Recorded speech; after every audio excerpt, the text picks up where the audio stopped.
guys, welcome to MATH1141 tutorial. So this time we will talk about calculus part, chapter 8 and question 11, H question.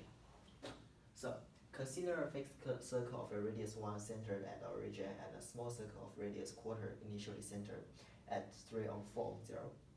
The small circle rolling around the inside rim of the large circle such that center Q of the small circle moving in an anti-clockwise direction. A point P fixed on the rim of the small circle and initially with the coordinate 1, 0 trace out a curve as a small circle moving inside a larger circle. The goal of this question is to find the Cartesian form of the trajectory of P.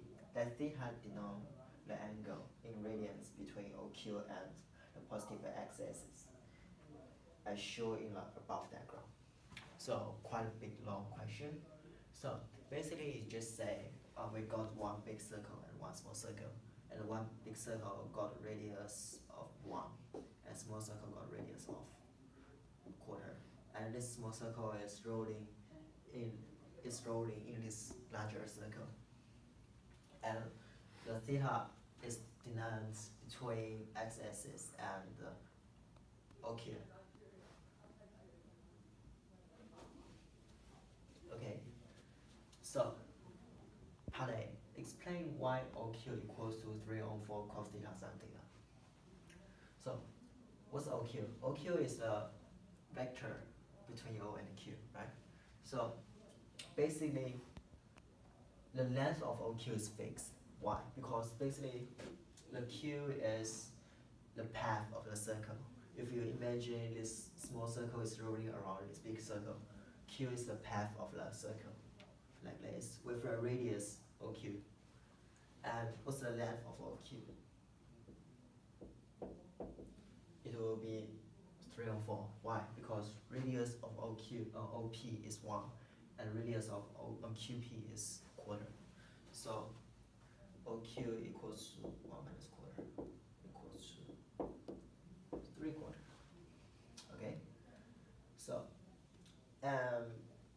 now we can easily find out the vector OQ, which is quarter cos theta, 3/4 something. So first part is quite easy. So now we go to second part. Explain why QP equals to quarter cos -3 theta, sin -3 theta. So this part is quite tricky, but not that hard. So we want to find QP, the vector QP, right? So first thing we need to consider is what?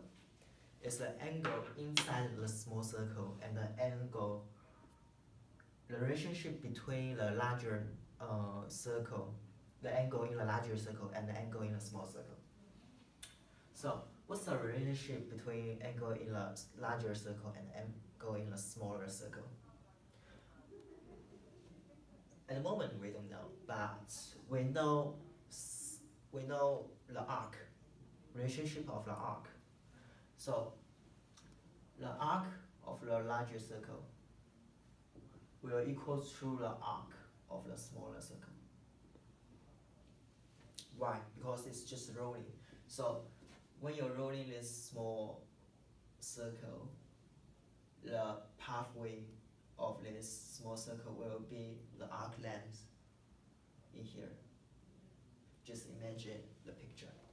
You will say, okay, so if we say this angle is fine, right? So basically we say this big arc length will be L and small arc length will be small l. So capital L equals to capital R times theta, and I is 1, so equals to theta. And lowercase l equals to R times phi, and I is quarter, so quarter phi. Okay, now we find out the equation of L, uppercase L and lowercase l. how does this help us? So we know capital L equals to lowercase l. So theta equals to quarter phi. So phi equals to 4 theta. So what does this mean? This is a relationship between the angle in a smaller circle and the angle in a larger circle. So what's this mean? Just draw one big circle here. Just roughly. This is P, this is O, this is Q. Now, which means if angle at this point is theta, means angle at small circle is 4 theta. Right? So now we can see if we want to find the equation of QP,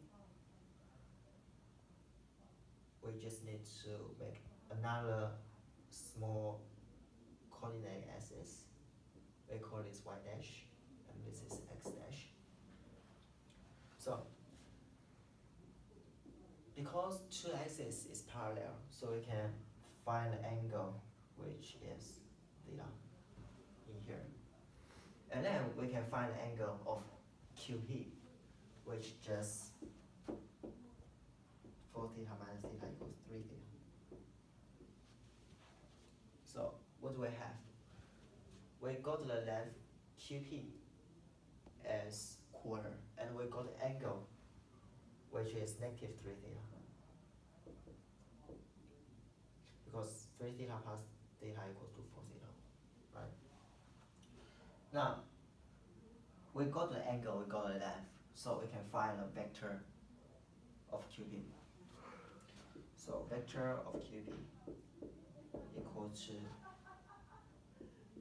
quarter of cos negative 3 theta, quarter of sin negative 3 theta,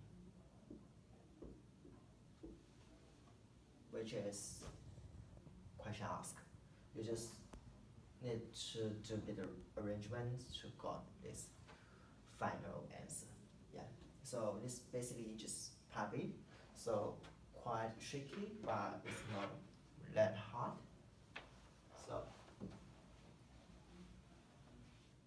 okay, now we finish part B. Now we're going to part C. So show that OP equals to cos Q and sin Q. So this is quite easy because OP, vector OP will be vector OQ plus vector QP. Right? So what's the vector OQ? Which is 3/4 cos theta, sin theta. Plus vector QP will be quarter Q theta. Quarter negative 3 theta. Sin negative 3 theta.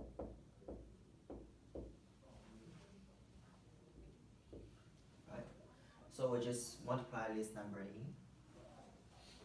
What we got is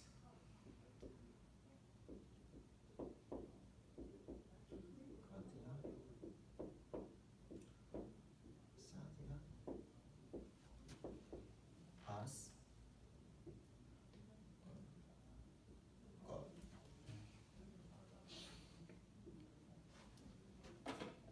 sorry, wrong off.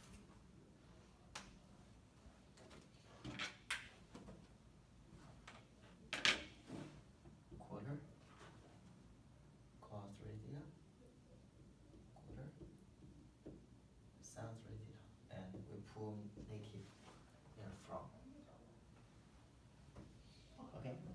Now let's look at this question. They talk about theta in the cos and sin, inside cos and sin. So basically we can see we need to transfer this cos 3 theta and sin 3 theta into theta. So from high school maths, you guys should know cos 3 theta equals to 4 cos Q theta minus 3 cos theta and sin 3 theta equals to let me see 3 sin theta minus 4 sin q theta. So if you're not sure, you can use denominator's theory to prove it. So I won't do the derivation, but you guys should kind of familiar with this. So simply we just need to expand. We got q theta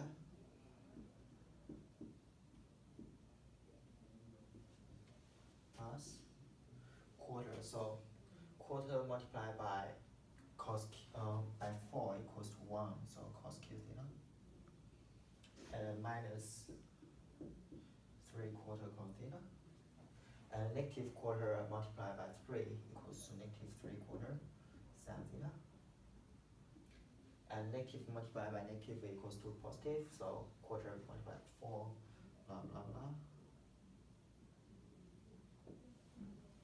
So we can see a result immediately. 3 quarter cos, 3 quarter cos, 3 quarter sin, 3 quarter sin is cancelled out. So we got as cos q theta sin q theta, which is kind of straightforward. So we finish this question and then we go to the next part.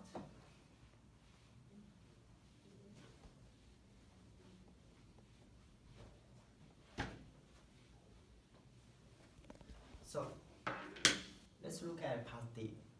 Hence, the trajectory of the P is given by x equals to cos q, y equals sin q. And by using appropriate trigonometry identity, eliminate E to find the Cartesian equation of the trajectory of P. So basically, we just need to find the Cartesian equation.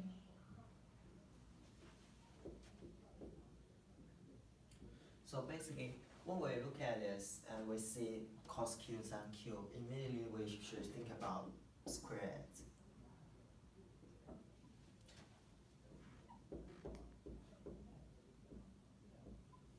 Why? Because we can only do sin and cos trick with square. So this can be C as 1 minus sin square theta q. And so x 2 and 3 equal to 1 minus sin square theta. So sin square theta equals to 1 minus x power of 2 on 3. This is just basic algebra, so I don't think you guys got any problem with it. So we can see the next step. We just need to substitute sin square theta into sin theta power of 6. So we got equal to power 2 on 3 power of 3, right? Because we got sin square q, so which is this.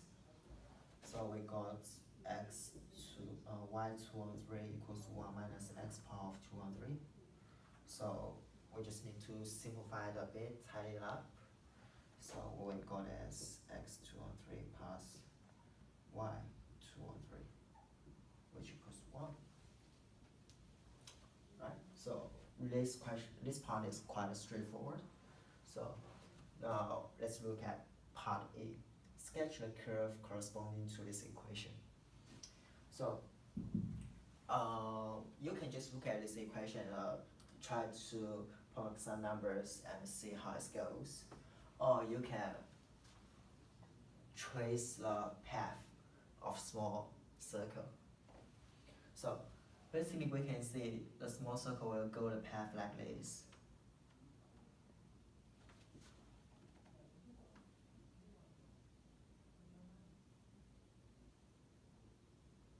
If you really trace the path of the circle, you can just kind of imagine it as kind of like this small star. So the graph is basically the blue curve, which is like this.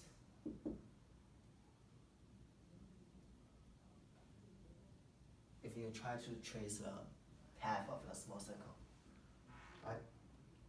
Or you can just try to look at this equation and see our intercept is